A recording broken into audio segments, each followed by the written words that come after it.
കോഴിക്കോട്ടെ ARC coronation എന്നറിയപ്പെടുന്ന coronation theatre പണ്ടൊരു നാടകശാലയായിരുന്നു എന്ന് എത്ര പേർക്കറിയാം?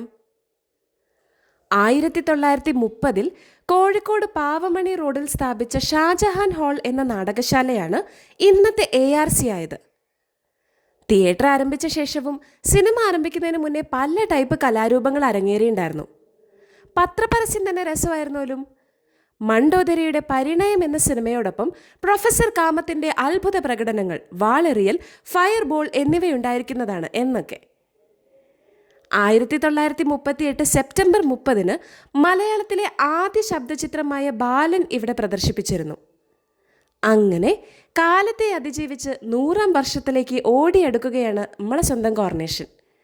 അപ്പോൾ കോർണേഷൻ്റെ കൂടുതൽ വിശേഷങ്ങൾ അറിയാവുന്നവർ കമൻറ്റായി രേഖപ്പെടുത്തുമല്ലോ. അപ്പോൾ ശരി, പിന്നെ പകലാം.